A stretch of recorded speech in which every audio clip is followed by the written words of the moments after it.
Ben ritrovati nel nostro appuntamento con gli itinerari del Friuli Venezia Giulia in collaborazione con Turismo FVG.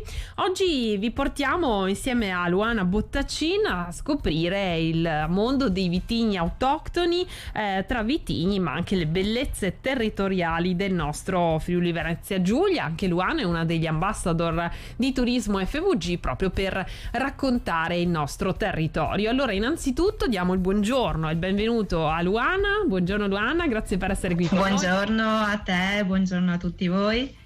Allora, partiamo subito proprio dal significato di vitigno autoctono per spiegarlo ai nostri ascoltatori e prima di scoprire questo mondo affascinante, ma anche la particolarità e l'importanza che questi hanno come caratteristica della nostra regione.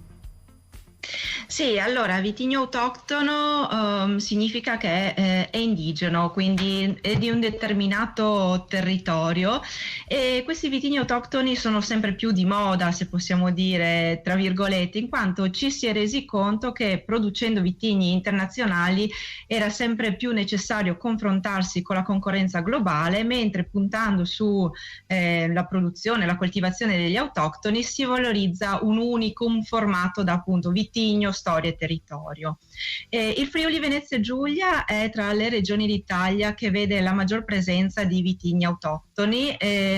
L'orgoglio friulano, l'attaccamento della terra e le sue tradizioni hanno proprio permesso di conservare molte varietà autoctone di grande valore e interesse in questo territorio.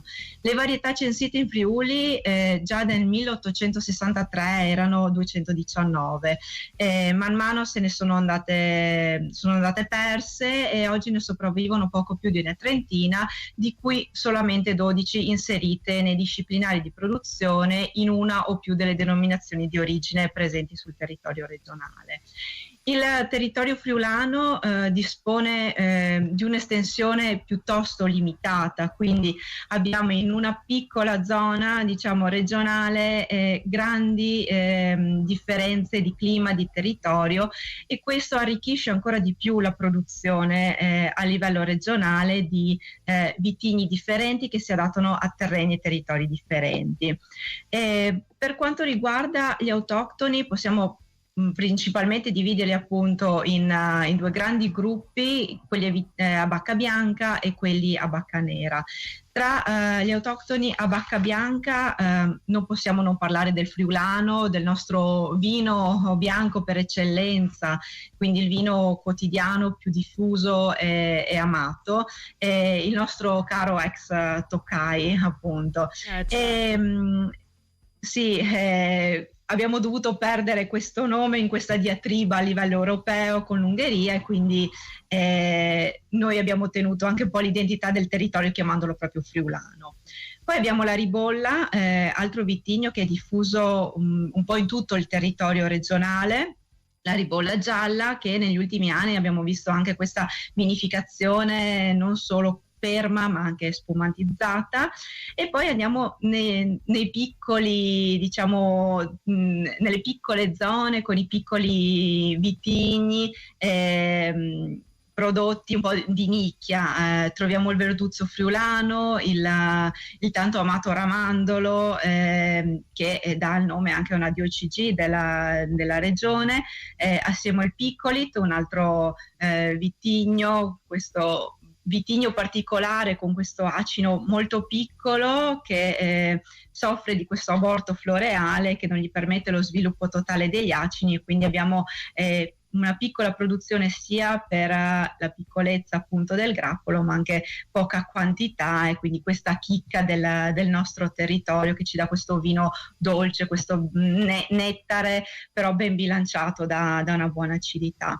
E assieme a questi due vitigni che danno i grandi vini dolci, diciamo, friulani, abbiamo anche un altro vitigno, Luce Lut, un po' meno conosciuto, che assieme al Cividino e allo Sciaglin sono dei vitigni a bacca bianca diffusi soprattutto nella pedemontana pordenonese, e rivalorizzati, riscoperti da un produttore che mi preme anche citarlo perché è stato lui proprio a valorizzare questi vitigni autoctoni, che è Emilio Bulfon, che si trova a Valeriano di Pinzano al Tagliamento, e lui, arrivato a Pinzano appunto negli anni 60, ha riscoperto tra i rovi di queste zone questi vitigni antichi che neanche lui sapeva cosa fossero. Assieme all'Istituto Enologico di Conegliano e anche con il supporto comunque della provincia di Pordenone e della regione Friuli Venezia Giulia, ha riscoperto questi vitigni. Accanto a questi di Bacca Bianca lui ha scoperto anche altri vitigni autoctoni a Bacca Nera, il Forgiarin, il Cianori, la Cordenossa,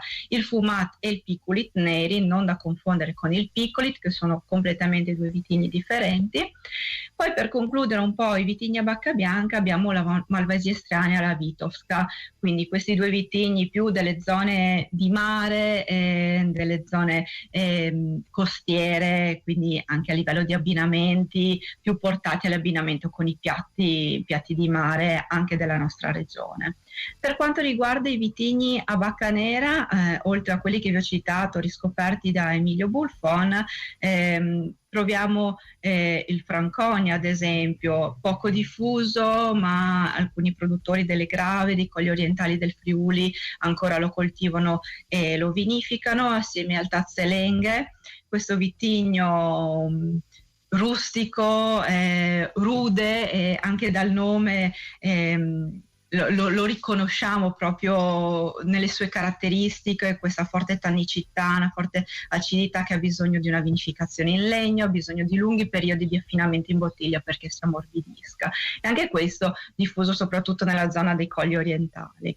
Poi abbiamo il Pignolo e lo Schioppettino, grandi vini rossi regionali. Lo Schioppettino ha la sua terra d'elezione nella zona di Prepotto, quindi non so, cito alcuni produttori, Vie d'Alta ad esempio, o Vigna Petrussa, la stessa Ilde Petrussa è chiamata la signora dello Schioppettino proprio perché lei ha voluto valorizzare questo vitigno e questo vino. Poi abbiamo la grande famiglia dei Refoschi. Tra il più conosciuto è il Refosco dal peduncolo rosso, e quello più diffuso in tutta la regione. Poi abbiamo dei fratelli di questo Refosco dal peduncolo rosso in determinate zone. Abbiamo il Refosco nostrano o di Faedis nella zona appunto della Pedemontana orientale, abbiamo Refoscone nel Cividalese, abbiamo Refosco Gentile o di Rauscedo nella zona appunto di Rauscedo, di San Vito a Tagliamento, Valvasone, San Giorgio della Richinvelda, oppure il Refosco Gentile chiamato da tutti Terrano, quindi con questo nome più conosciuto, e lo troviamo nella zona del Carso. Questa è un po' la panoramica che volevo fare sui vitigni.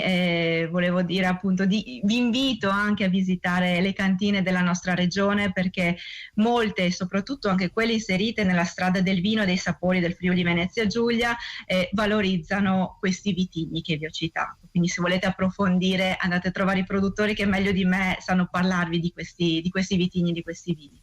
Assolutamente sì, hai fatto una bellissima panoramica. Ti chiedo un'ultima battuta in conclusione di questo nostro intervento, se ci suggerisci, ricordi qualche abbinamento tra i più famosi vitigni della nostra regione, i vini insomma più conosciuti, e qualche piatto tipico. Sì, allora assolutamente l'abbinamento regionale è quello che trova sempre la perfezione poi con i vini, quindi citare, non so, il più famoso prosciutto crudo di San Daniele con il nostro friulano proprio come portabandiera regionale dei sapori e dei profumi, ad esempio il musetto con la brovada con il Refosco, oppure anche la pinza, la gubana, questi dolci tipici nostri regionali con il ramandolo, i formaggi anche con il Piccolit o con l'Uccelut, quindi tutti questi profumi regionali. Posso anche citare, non so, la peta, la pitina, la petuccia, questi salumi tipici delle valli del Pordenonese, delle montagne del Pordenonese, con lo schioppettino che va a ammorbidire la parte affumicata di benissimo, benissimo. Questi sono un po' i miei spunti. Grazie a voi. Grazie per questi spunti. Grazie allora a Luana Bottacin. Ricordo ovviamente che sul sito turismofvg.com trovate tutte le informazioni, su tutti i social di Turismo FVG potete trovare gli suggerimenti, le strade appunto del vino e dei sapori per conoscere meglio anche i vitigni, i produttori, le aziende, ma anche i luoghi bellissimi dove sorgono e anche gli eventi che appunto si tengono in regione durante l'anno. Grazie ancora Luana, mentre itinerari vi aspetta Grazie a mercoledì voi, prossimo. grazie a tutti.